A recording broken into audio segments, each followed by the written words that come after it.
कि वो जा रहे हैं क्योंकि इंडियन फ्रेंचाइजीज भी काफी ज्यादा वहां पर थी, लेकिन उनको भी किसी ने नहीं लिया। लेकिन पाकिस्तानी काफी सारे खिलाड़ी थे, इमाद वसीम हो गए, आमिर हो गए, बहुत सारे और भी आपके डोमेस्टिक के इंटरनेशनल खिलाड़ी थे काफी सारे, वो सब भी हमें देखने को मिले। और ऐसा लगा कि ऑक्शन जो चल रहा था उसमें किसी को भी नहीं लिया।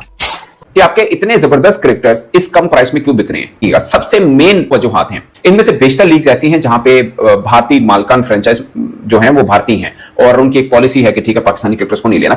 हम पहली दफा ऐसा देख रहे हैं कि आईएल T20 में पाकिस्तानी प्लेयर्स का इन्वॉल्वमेंट ऑलमोस्ट ना होने के बराबर है और एक ही टीम है जिसने पाकिस्तान के 3 प्लेयर्स को लिया है, बाकी किसी भी टीम ने किसी भी पाकिस्तानी प्लेयर्स को नहीं लिया है। लेकिन अब क्योंकि इंडियन इन्वॉल्वमेंट इतनी ज्यादा हो गई और सारे के सारे जितने भी ओनर्स हैं वो सारे इंडियन है, इसलिए उन्होंने कहा कि भाई पाकिस्तानी प्लेयर्स कि मोहम्मद आरिस और साइम अयूब को किसी ने भी आईएलटी के अंदर खरीदा नहीं है। वहीं पर एंड्रू फ्लेचर जो है वो अरसा दराज से रिटायर्ड हो चुका है और उसे $2,60,000 में खरीद लिया जाता है।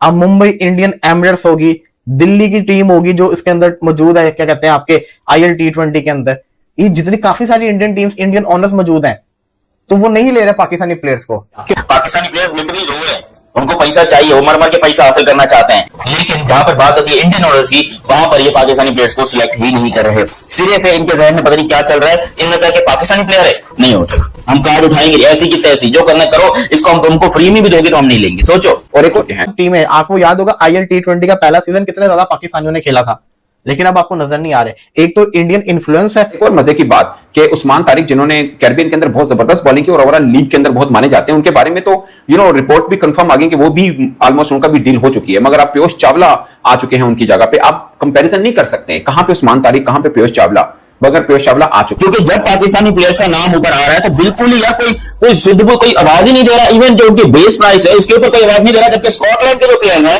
उनके लिए आवाजें भी निकल रही है, उनके लिए सिलेक्शन भी हो रही है, उनके लिए पैसा भी बढ़ रहा है। मतलब स्कॉटलैंड का प्लेयर है, उसने कोई 2.5 करोड़ रुपए लिए हैं, और ये पाकिस्तान के प्लेयर जो पाकिस्तान के हाईएस्ट हाईएस्ट जिन्होंने सबसे ज्यादा पैसा लिया है वो हसन नवाज है, उसने कोई केवल 80 लाख रुपए जो है वो बिके। उसके अलावा पाकिस्तान के बहुत सारे प्लेयर्स हैं जिसमें शाहीन अफरीदी, मोहम्मद रिजवान और आई थिंक यहाँ पर जो है वो बहुत सारे और भी लोकल टाइप के क्रिकेटर थे, इफ्तिखार अहमद थे, फिर यहाँ पर जो है वो खुशदीन शाह वगैरह थे, मोहम्मद नवाज थे। ये सब के सब क्यों एक्सपोज हुए? इनको क्यों किसी ने सेलेक्ट नहीं किया? एमआई एमिरेट्स है, उसके अलावा पता नहीं कौन कौन सी अबू धाबी सुपर किंग्स है, इस तरह की टीम है। मतलब सारी की सारी आईपीएल के जो ओनर्स हैं वही ओनर्स।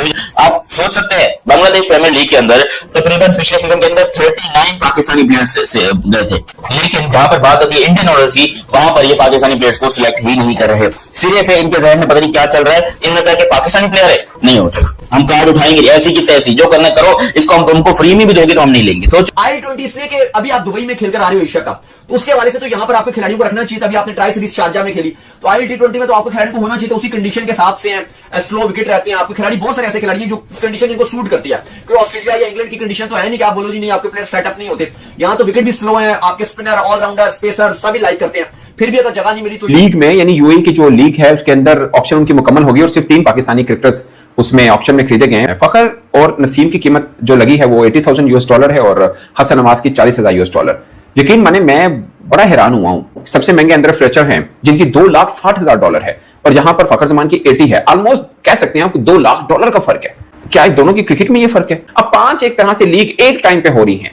सोचिए कितना कंपटीशन होगा कि खिलाड़ी हमने अच्छे लेने हैं। ऐसे में नसीम शाह, फखर जमान, हसन नवाज, ये 3 खिलाड़ी एक लीग में मुंतखब मतलब ऑप्शन में खरीदे जाते हैं और उनकी प्राइस क्या लग रही है? इवन के जुनैद सिद्दीकी जो लोकल बोर्ड के क्रिकेटर हैं उनको $1,70,000 उनको मिले, यानी उनकी भी नसीम शाह से ऑलमोस्ट $1 लाख ज्यादा प्राइस है। और एक और मजे की बात कि उस्मान तारिक जिन्होंने कैरिबियन के अंदर बहुत जबरदस्त बॉलिंग की और ओवरऑल लीग के अंदर बहुत माने जाते हैं, उनके बारे में तो रिपोर्ट भी कंफर्म आ गई कि वो भी ऑलमोस्ट उनका भी डील हो चुकी है। मगर आप पीयूष चावला आ चुके हैं उनकी जगह पे, आप कंपैरिजन नहीं कर सकते कहां पे उस्मान तारिक कहां पे पीयूष चावला, मगर पीयूष चावला आ चुके हैं। सवाल और दूसरी तरफ हम यहाँ पर एक्सपेक्ट करके बैठे कि वो हमारे प्लेयर्स को इतना पैसा देंगे, वो हमारे प्लेयर्स को इतनी सैलरी देंगे। अफगानिस्तान के इतने प्लेयर्स बिक गए यार। अफगानिस्तान के मुजीबुर रहमान, नूर अहमद, राशिद खान, मोहम्मद नबी, गुलबदीन नायब, उनके बहुत सारे अफगानिस्तान के, जिसमें ये अजमतुल्लाह उमरज़ई, फजल फारूकी, ये अफगानिस्तान के प्लेयर्स हैं जो कि बड़े बड़े पैसों में बिके हैं। प्लेयर्स माशाल्लाह, प्लेयर्स जैसे अभी एशिया कप में आपने परफॉर्मेंस सबकी देख ली, जब परफॉर्मेंस बिल्कुल गई गुजरी है, परफॉर्मेंस इनकी कोई है ही नहीं, एक नंबर की बेरोजगार किस्म की परफॉर्मेंस है। जब आपके मेन प्लेयर्स, अब जिस तरह ये शाहीन शाह अफरीदी हैं, हालांकि ये फेल ही रहे थे, फिर भी इसको किसने नहीं लिया? क्यों? क्योंकि भाई बड़ा नाम है पाकिस्तान के अंदर, लेकिन क्योंकि इंडियन इन्वॉल्वमेंट है तो पाकिस्तानी प्लेयर्स को साइड में इग्नोर कर दिया गया। सवाल ही नहीं पैदा होता ये इतनी छोटी छोटी प्राइस के ऊपर। हसन नवाज यार हमारा जनरेशनल टैलेंट कहते हैं हम, 40,000 मैं ये बात इसलिए कर रहा हूं कि हमारे क्रिकेटर्स को खुद ही मतलब करना चाहिए कि यार नहीं, इस प्राइस में नहीं हम लोग खेलेंगे। कि आपके इतने जबरदस्त क्रिकेटर्स इस कम प्राइस में क्यों बिक रहे हैं? सबसे मेन वजूहात हैं। इनमें से बेशतर लीग्स ऐसी हैं जहां पे भारतीय मालकान फ्रेंचाइज जो हैं वो भारतीय हैं और उनकी एक पॉलिसी है कि ठीक है, पाकिस्तानी क्रिकेटर्स को नहीं लेना। सो आप जब किसी चीज मैटर्स को अनप्रोफेशनली डील करेंगे तो आपके प्लेयर्स वैल्यू में भी गिरेगी उनकी, और फ्रेंचाइजीज लेने भी पसंद नहीं करेंगे, कोशिश करेंगे किसी और को ले लें, इनको ना लें, क्योंकि इनके पता नहीं कब क्या हो जाए। Mohammad Aamir, I don't know, Mohammad Aamir तो ये कह रहे हैं कि मैंने तो पहले पुल आउट कर लिया था, मगर ऑप्शन में उनका नाम आया और वो अनसोल्ड गए। बट मुझे अपने क्रिकेटर जो 3 खरीदे गए उनकी प्राइस देखकर मुझे बड़ी हैरत हुई है, कितने कम प्राइस में क्यों हमारे क्रिकेटर जा रहे हैं। आखिर क्यों पाकिस्तानी प्लेयर्स आईएल टी20 के अंदर इतना नहीं बिके? सिर्फ 3 खिलाड़ी सोल्ड हुए, वो भी डेजर्ट वाइपर्स ने लिए। ये वजह बीसीसीआई का influence. IL T20 South Africa की लीग, Big Bash League, Indian Premier League, ये वो लीग है, सीपीएल की लीग, ये वो लीग है जहां पे इंडियन फ्रेंचाइज आईपीएल के जो ओनर है वो पहुंच चुके हुए हैं। अब मुंबई इंडियन एमिरेट्स होगी, दिल्ली की टीम होगी जो इसके अंदर मौजूद है, क्या कहते हैं आपके आईएल टी20 के अंदर, ये जितनी काफी सारी इंडियन टीम्स, इंडियन ओनर्स मौजूद हैं, तो वो नहीं ले रहे पाकिस्तानी प्लेयर्स को। डेजर्ट वाइपर एक वाहिद टीम है जो सिर्फ पाकिस्तानी प्लेयर्स को ही पिक करती होती है। टीम है, आपको याद होगा आईएल टी20 का पहला सीजन कितने ज्यादा पाकिस्तानियों ने खेला था, लेकिन अब आपको नजर नहीं आ रहे। एक तो इंडियन इन्फ्लुएंस है, तो ये बहुत बड़ा जिसको कहते हैं ना झटका है इन टीम्स के ऊपर, इन फ्रेंचाइजीज के ऊपर, तो इसलिए लोग इनको खरीदते नहीं है। कि मोहम्मद आरिस और साइम अयूब को किसी ने भी आईएलटी के अंदर खरीदा, तो इसलिए ये अनसोल्ड रह चुका है। कि पाकिस्तान के प्लेयर्स जो है वो रहे हैं अनसोल्ड। ये जो आपका आईएल टी20 लीग का हुआ है कि पाकिस्तान के जो प्लेयर्स हैं दाऊद साहब, आईएल टी20 में काफी ज्यादा अनसोल्ड रहे हैं, कुछ बिके भी हैं। देखो, नसीम बिक गए, फखर जमान बिक गए, लेकिन जो बुरी चीज देखने को मिली वो ये थी कि जो आपके रैंकिंग में नंबर 1 ऑलराउंडर है साइम अयूब, उनको किसी ने नहीं लिया। आपके इस एशिया कप के विकेट कीपर मोहम्मद हारिस, उनको किसी ने नहीं लिया। मोहम्मद आमिर को किसी ने नहीं लिया, और भी बहुत सारे पाकिस्तानी खिलाड़ी थे जिनको नहीं लिया गया। अब देखो, सबसे बड़ा इशू यह है कि हमारे जो एशिया कप के खिलाड़ी थे, जो एशिया कप के स्क्वाड के खिलाड़ी थे, अगर उनको आईएल टी20 वाले नहीं ले रहे तो मतलब हकीकत यह है कि आपके खिलाड़ियों ने अच्छी परफॉर्मेंस नहीं दिखाई। ये एक सबसे बड़ा सबूत है कि अगर मोहम्मद हारिस हो गए, आपके साइम अयूब हो गए, जो आपकी प्लेइंग 11 से कभी ड्रॉप ही नहीं होते या ड्रॉप ही नहीं हुए, उनको किसी ने नहीं लिया। ठीक है, वो जा रहे हैं क्योंकि इंडियन फ्रेंचाइजीज भी काफी ज्यादा वहां पर थी, लेकिन उनको भी किसी ने नहीं लिया। लेकिन पाकिस्तानी काफी सारे खिलाड़ी थे, इमाद वसीम हो गए, आमिर हो गए, बहुत सारे और भी आपके डोमेस्टिक के इंटरनेशनल खिलाड़ी थे काफी सारे, वो सब भी हमें देखने को मिले। और ऐसा लगा कि ऑक्शन जो चल रहा था उसमें किसी को भी नहीं लिया।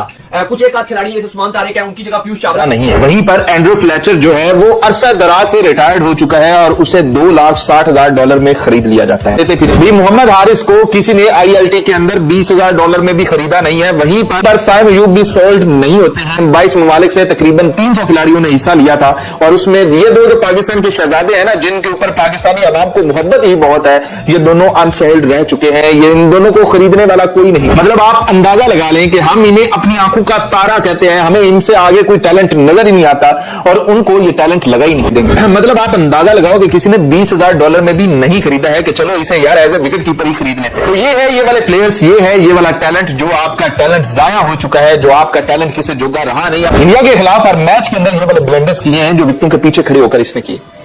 तो भाई कौन खरीदेगा एज ए विकेट कीपर भी, इसकी क्या मांग है, कौन खरीदेगा, कौन अपनी टीम में शामिल करेगा। हेलो दोस्तों, आईएल टी20 लीग में पाकिस्तानी प्लेयर को फ्रेंचाइजी ने इग्नोर किया।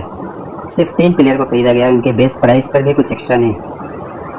इसकी वजह से पाक मीडिया में बहस शुरू है कि लीग के मालिक सारे हिंदुस्तानी हैं, इसके सबब ऐसा हुआ है। वही अफगानिस्तान के सारे प्लेयर फ्रेंचाइजी ने खरीदा, बांग्लादेश भी चूक गया, 3 प्लेयर लिए गए, जबकि लास्ट आईएलटी में ज़्यादातर पाकिस्तानी थे। एक तो अभी एशिया कप में उनके परफॉर्मेंस की वजह से, जिसमें उन्होंने कोई परफॉर्मेंस अच्छा नहीं दिया था।